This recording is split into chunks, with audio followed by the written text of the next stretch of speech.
Hey, what is up guys, it's Thunderstruck115, and I hope your Thanksgiving went well. I hope it was better than mine, because my Thanksgiving break was not that good, to be honest. But now that I've made my triumphant return to YouTube, let's take a look at somebody who has made their not-so-triumphant return to YouTube. I am of course talking about Kim Jong-un. The title of the video we are going to be looking at today is called Spider-Man 2, Starfield, Tears of the Kingdom, and the Problem with Safe Sequels. Now, from reading that title, no alarm bells are quite going off in my head, but once I actually started watching it, the arguments that this dude makes are honestly kind of stupid. Well, at least when it comes to Tears of the Kingdom. I can't really say anything regarding Spider-Man 2 because I have not played it, and I also haven't played Spider-Man 2018 or Miles Morales, so all I really know about it is that the game is pretty mid and is a downgrade from the previous two games in terms of gameplay and story. As for Starfield, I actually did play and complete that, but I haven't played any of Bethesda's other RPGs like Fallout or Elder Scrolls, so I don't really think I can properly respond to most of his points. So this video is going to be mostly focused on his Tears of the Kingdom section. Now, I'm going to skip past his intro since there really isn't much for me to say there. I'm just going to skip ahead to where he starts talking about Doom Eternal and how he thinks that it's a perfect video game sequel. So without further ado, let's go ahead and play this shit. Doom Eternal is pretty much the gold standard for a modern game sequel in my eyes. Probably my second favorite game ever, only losing it to Breath of the Wild, which we'll also talk about later on. But Doom Eternal is absolutely phenomenal. It does all of the following.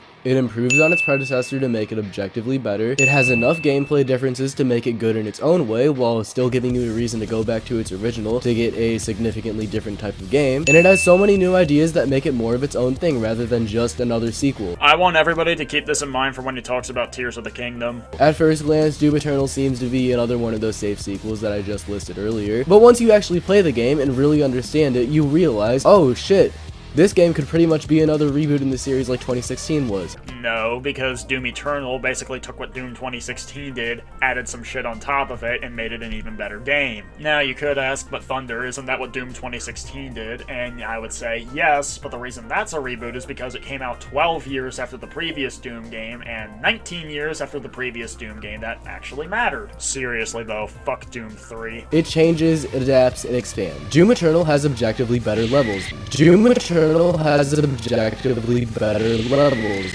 Oh great, we're dealing with one of those pseudo-intellectuals from Reddit. No, Doom Eternal does not have objectively better level design, because whether or not you will like the levels in Doom Eternal more than Doom 2016 is inherently subjective. This is honestly kind of a pet peeve of mine, but I really hate people that try to say that some games are objectively better or worse based on their own subjective opinions, because there really is no way to measure how objectively good or bad a game is, well, unless we're talking about the technical side of things. Like, obviously, games like Forspoken, Redfall, and Jedi Survivor are objectively bad because they're buggy, broken, and run like shit, but in terms of things like gameplay, or story, or level design, whether you think that's good or bad is inherently subjective.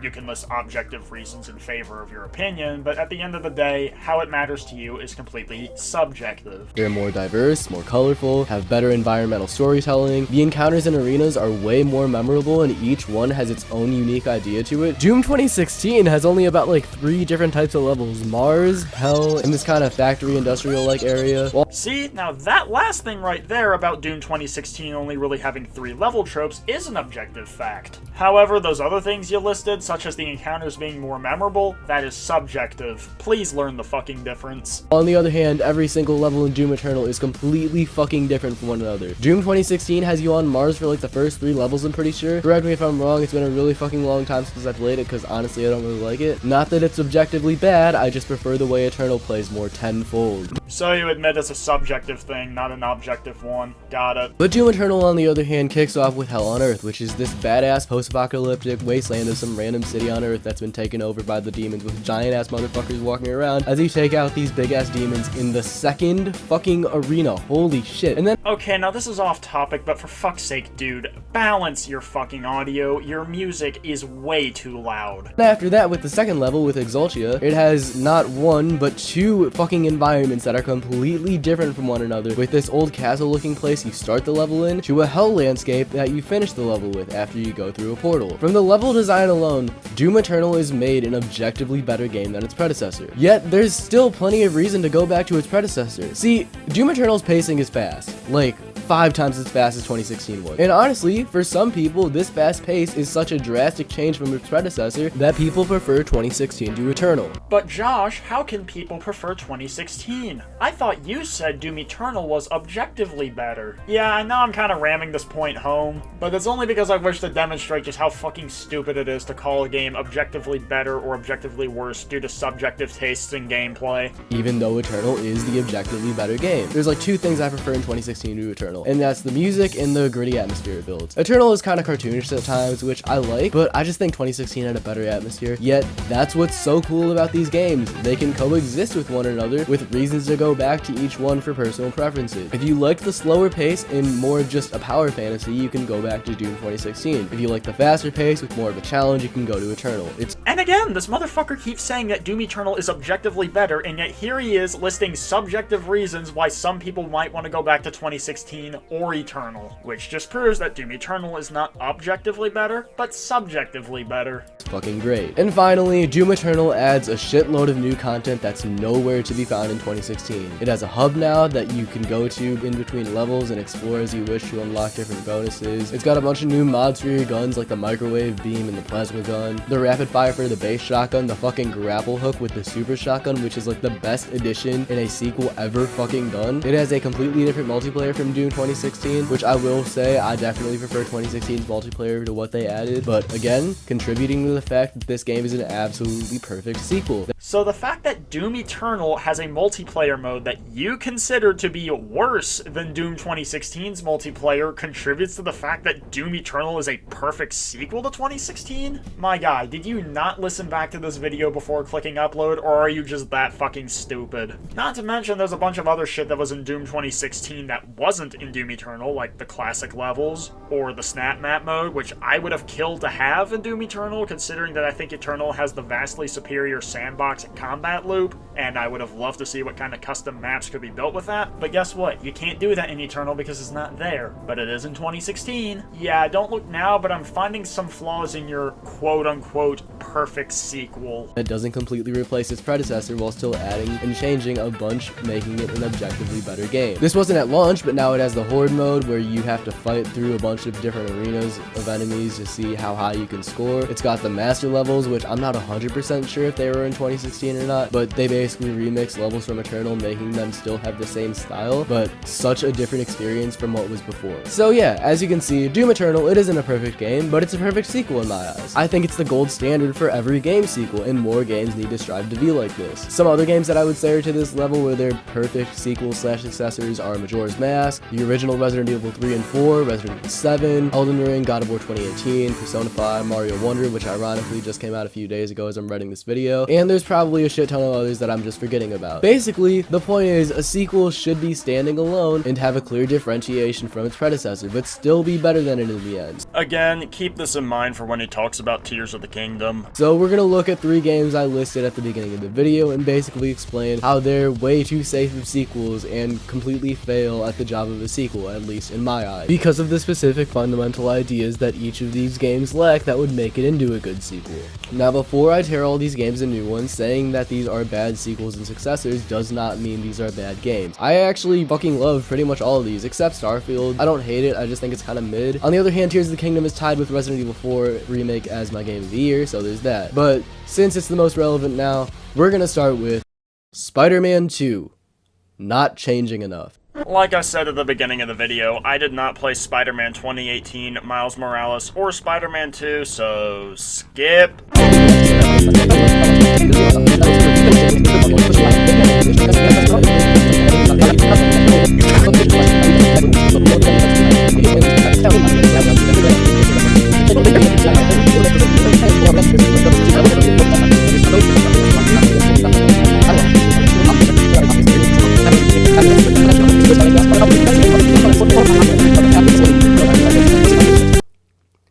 We still have 2 more of these fucking things to do. Starfield! changes for the worse. Now, I don't know about y'all, but changes for the worse sounds like the exact opposite of a safe sequel to me. Now, while I did play Starfield, I haven't played any other Bethesda RPG, so I'm not going to go through this entire section. So, basically, he talks about how there was shit changed from previous Bethesda RPGs. Like, a big one he brings up is how exploration was interesting in the previous Bethesda games, because everything was handcrafted, but in Starfield it isn't because everything's procedurally generated. And then he basically goes on to talk about how mid the game is, which, I mean, I kind of agree. I mean, I personally give Starfield like a 6 out of 10. Thing is, though, to me it sounds like that if anything, Bethesda wasn't safe enough with Starfield, but again, I haven't played any previous Bethesda RPGs, so I'm just gonna say this doesn't really sound right if he's arguing that it's too safe, because really it sounds like it isn't safe enough, but I really don't know enough to properly refute it, so let's just skip to the part y'all actually clicked on the video for.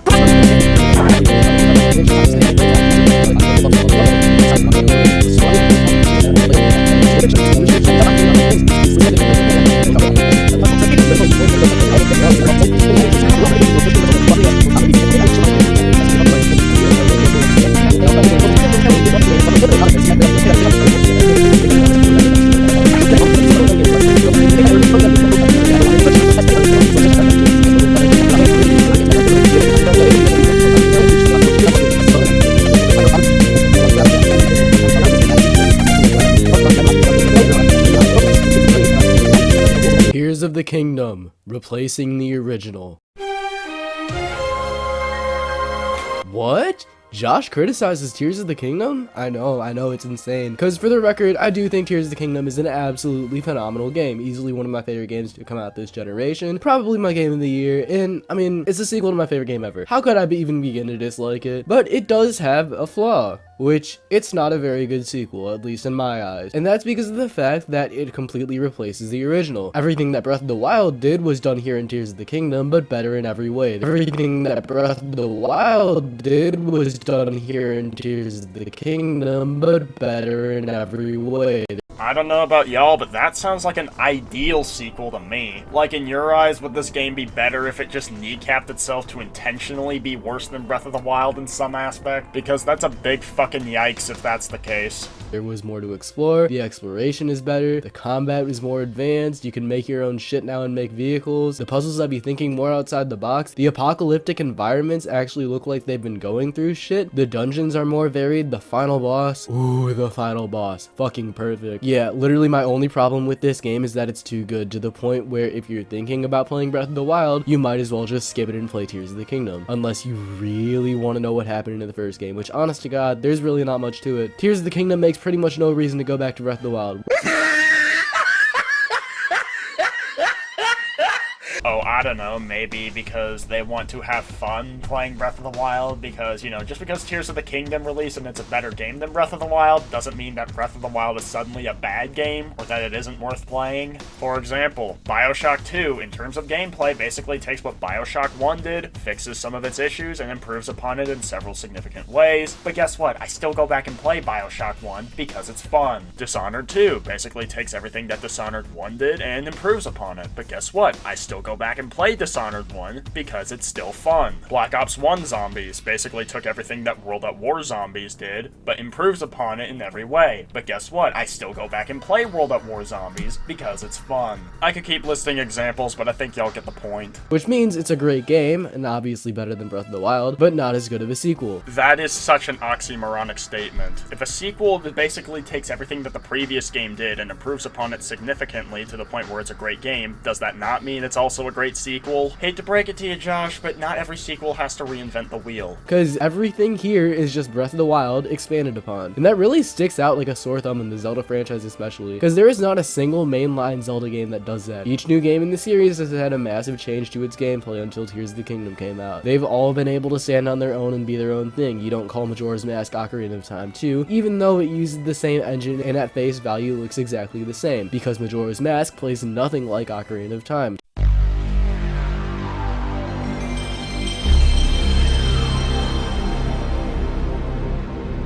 My guy, outside of the masks and the time loop mechanic, Majora's Mask pretty much plays exactly the same as Ocarina of Time. Shit like this is how you know that this dude knows nothing about what he's fucking talking about. I mean, hell, the entire development premise behind Majora's Mask was that Nintendo wanted to take the engine and the assets and the scripts that they had developed for Ocarina of Time, and then flip it to create a new game in less than a year. Tears of the Kingdom, on the other hand, I mean, I wouldn't really blame you for calling it Breath of the Wild 2 from how much it just uses stuff from that game and builds upon it. And it's not like Tears didn't add enough content, because it absolutely did. Again, 2 new maps, one of which is the size of the base overworld map, 150 new shrines, and all this other shit that I really don't even feel like talking about. I mean, fuck, if I really wanted to, I could just end the video off right here, because here he just fucking admitted that the game added more than enough content. Like, he pretty much just destroys his entire point here. And neither is the stuff that it added bad, it's just the content added here was stuff from the base game, but now expanded upon. Oh, really?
Now, I don't know if you're fucking blind, Josh, but the shit that I just showed you was not in Breath of the Wild. There is so much content in Tears of the Kingdom that isn't in Breath of the Wild, and there's a lot of shit that you can do in Tears of the Kingdom that wasn't in Breath of the Wild. Now, what was it that you said that Doom Eternal did that made it such a great sequel? But Doom Eternal is absolutely phenomenal. It does all of the following. It improves on its predecessor to make it objectively better. It has enough gameplay differences to make it good in its own way, while still giving you a reason to go back to its original to get a significantly different type of game. And it has so many new ideas that make it more of its own thing rather than just another sequel. Improves upon its predecessor. Well, it fleshes out certain mechanics more. It improves the puzzle solving and the exploration. So I'd say it checks that box. Now, I guess what drastically changes gameplay means would be subjective, but if you're gonna say that Doom Eternal drastically changes the gameplay, then I could argue that for Tears of the Kingdom as well. Because what exactly did Doom Eternal do compared to Doom 2016 to drastically change it? Increase the mobility options? Well, so did Tears of the Kingdom with the Zone Eye devices. I can do things like strap a rocket to my shield and instantly fly up. Give us a set of new levels? Well, Tears of the Kingdom not only changes up the overworld from Breath of the Wild, but also adds the depths, which is the same size as the overworld, as well as the sky, in addition to 152 new shrines and 6 new main dungeons. New weapon mods? Well, Tears of the Kingdom lets you attach any material to your weapons using the fuse mechanic, and you can also affix them to your arrows as well. And your weapon's properties will change depending on what you attach. New enemies? Well, Tears of the Kingdom has far more enemies than Breath of the Wild ever did. So, if Doom Eternal is your idea of drastically changing the gameplay, then in that case, Tears of the Kingdom does the same thing,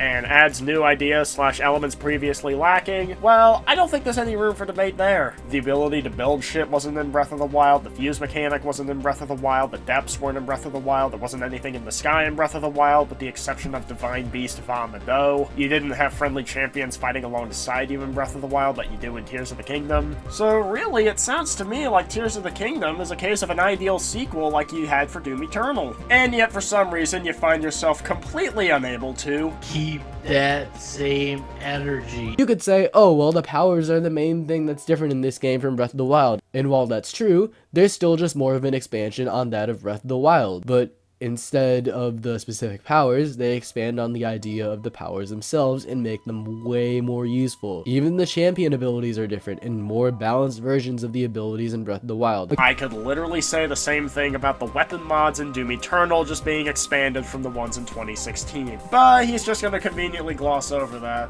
What can I say, man? Selective outrage at its finest. Again, there is nothing objectively wrong with what they did in Tears of the Kingdom. They just took Breath of the Wild and made it the best game possible it could be, which from a certain angle, I really appreciate that. But you say that there's nothing wrong with that, so in that case, where's the problem?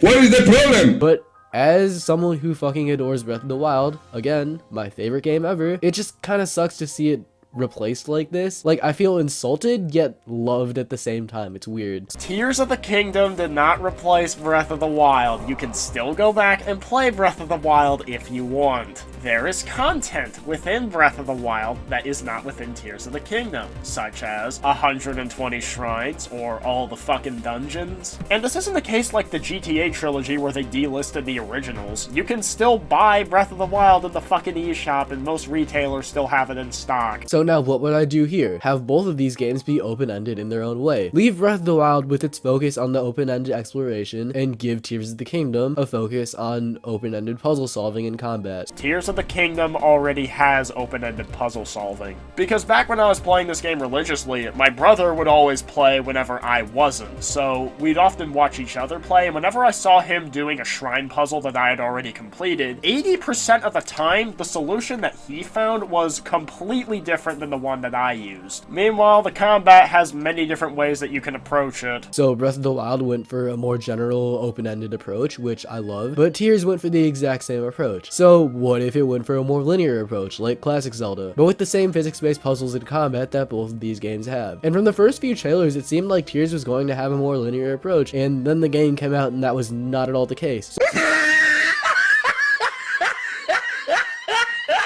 Oh my god, you really are a special kind of stupid if you genuinely thought that Tears of the Kingdom was going to be linear. I mean, literally fucking nothing pointed at it being a linear game. In fact, it literally shows you doing a bunch of shit in the open world. So, yeah, make it more linear. First off, we have to get rid of 2 of the maps in the game. Since, obviously, we can't just have the base game's map, we can just cut out the base game's map and the Sky Islands. And now this dude's suggesting that Tears of the Kingdom cuts 2/3 of its content, like what the fuck? I thought the whole point was to make Tears of the Kingdom better, not worse. And we completely overhaul the depths. Give you way more to do down there. Get rid of the darkness stuff, because that's not really what we're going for here. I'd say basically just make the map like a modern rendition of Termina from Majora's Mask. And what you gotta do is in the opening cutscenes, Zelda actually falls now. She doesn't get transported back in time. She falls down into the depths, and Link chases after her. And then it turns out she got captured by Ganondorf, so Link has to rescue Zelda and find a way out of the depths. Have specific quests you have to do in order. Obviously, we'd be cutting the flashbacks and finding those out in the open world, but I don't really think anybody's gonna miss those. No, but you know what I do miss? Being able to hear you clearly, because once again, your music is way too fucking loud. Probably cut out the Koroks too, since again, this has less of a focus on exploration and more on puzzles and combat. Have more of those classic dungeons in the game. As much as I love the shrines in Tears of the Kingdom, I think you're gonna have to take them out and instead have way more dungeons and Tears, like double the count, or if you really want to get crazy, since this would still be an open world game, fucking triple the count. And my guy, not even a minute ago you said you were making this linear like the classic Zelda games, but now you're saying it's gonna be open world? Like, dude, make up your fucking mind. Have some of the dungeons be optional. Not all of them, or even most of them, just like maybe 3, and then bring back heart pieces and implement them into the world, like how they are in classic Zelda, where you have to solve a puzzle to get them. Now, we gotta talk about the powers, because I've been back and forth of whether you should keep them or not, and I'm thinking, yeah, keep the powers. They are so fucking good. They make puzzles so much better, it's not even comparable to Breath of the Wild's, and they make the puzzles way more open-ended. So you'd make sure, like, each puzzle has 4 or 5 solutions to it, and yeah, the rest should be good. This way, if you liked the open-ended exploration, go anywhere, do anything shit in Breath of the Wild, you still have that game to go back to, but now if you want to play the more open-ended puzzle solving in Tears of the Kingdom, you have that to go back to. Also, I think the combat should be improved. I'm not sure exactly what should be changed that isn't already changed because of the new powers, but just have it be more tactical and have you like have to think about it more instead of just mashing Y. My guy, there is more to the combat than just mashing Y. You know, you have dodges, you have heavy attacks, you have shields, you have different weapon types, you have the fuse mechanic, you have the Zonai devices, you have arrows which you can attach any material to. In fact, there are some enemies, like the boss Bokoblin, that are specifically designed to get you not to mash, because if you do, you're gonna get killed. Like, I'm not gonna say the combat's as deep as fucking Elden Ring, but there's more to it than just mashing Y. Make enemies like a timed puzzle of their own, and yeah, I think that's pretty much all the changes I'd make. So that's how I think these games could have been made better sequels. Again, this stuff is not necessarily picking up the flaws in these games, it's to make them better sequels, like with the Tears of the Kingdom idea I had. I still think the Tears of the Kingdom we actually got is still a better game than the sequel I had in mind. I only brought it up as a way to make Tears of the Kingdom differentiate itself more from Breath of the Wild. But I still think the Tears of the Kingdom we actually got is still a better game than the sequel I had in mind. I mean, this dude literally fucking admits that Tears of the Kingdom, as it currently exists, is better than what he's envisioning for Tears of the Kingdom. So again, what the fuck is the problem here? He keeps saying he wants these changes so that Tears of the Kingdom would be a better sequel, yet here we have him admitting that it would make it a worse sequel, and that he just wants to change it just for the sake of it being different, when literally the entire point of a sequel is to give people more of the thing that they like. Like, I think this clip of Tim Hansen describes this dude's whole mentality here. Pointless innovation. Change for the sake of change, and not genuine improvement. Spider-Man, I think with either one, you could make a fair argument for what could be a better final product. With Starfield, yeah, that was basically just me fixing the issues of that game to make it a better game, but also a better sequel. So that's the end. Overall, I think all three of these games are fine enough. None of them are absolutely terrible, and even though I tore Starfield a new one, I still think that all of these have some potential in one way or another. So I guess the question you've had with the video is, why the fuck does this matter? And honestly, it really doesn't. Well, at least we can agree on something there. As long as the game is still good, whether the game is a good sequel or not doesn't really matter. I just don't really like the idea of games not changing enough about them, or being built so heavily on the bones of their predecessors that they outright replace the predecessor. So as a last example, I'm gonna leave you guys with probably the most interesting example of another golden standard of a sequel, which it's actually for a game I really don't like that much, and that is Resident Evil Village. What this game did was make it not only a sequel to Resident Evil 7, but also a spiritual successor to Resident Evil 4 at the same time. And what it does is combine elements from each game to make it this Frankenstein of a game. The style and camera of Resident Evil 7, yet with the atmosphere and gameplay of Resident Evil 4. It's actually really cool how it does this. As much as I dislike Village, it tries to make the best of both worlds across these two games. And while it doesn't really succeed in that, I can still appreciate it for what it was attempting to do. It doesn't replace the originals, but creates something new altogether and just its own thing. The only thing I could say is that it isn't really better than either of its predecessors, but I'm not really worried about that with this topic in mind right now. So really, it just sounds to me that it doesn't matter to you if a sequel is better than its predecessor as long as it's different. Because like you said, the changes to Resident Evil Village made it worse than its predecessors. And yet that's a good sequel to you. Like, ambitious sequel? Okay, I'm not gonna dispute that. But good sequel? No. See, there's nothing wrong with being overly ambitious with your sequel as long as you succeed, but if you fail, then, well, you fail. Because otherwise, Halo 5 would have been the best fucking sequel of all time, at least when it comes to the campaign, given how fucking different it was. And yet, it is those differences precisely that made everybody fucking hate it. Point is, sequels don't always have to reinvent the fucking wheel every single time. Alright, I'm gonna end the video off here since nothing else that he says really matters anymore, but I guess the moral of the story is, Tears of the Kingdom's a bad sequel because it's too good. Every game sequel has to completely reinvent the wheel and can't just give you what the last game gave you, but better and improved. And how good a sequel is doesn't matter as much as how different it is. But in all seriousness, thank y'all so much for watching this video. Again, sorry that my voice kind of sounds like shit because I was sick while recording this. But if you enjoyed the video, make sure you hit the like button and subscribe for more, and tell me what you think about Josh being a fucking moron when it came to Tears of the Kingdom. Anyways, that's it. Peace!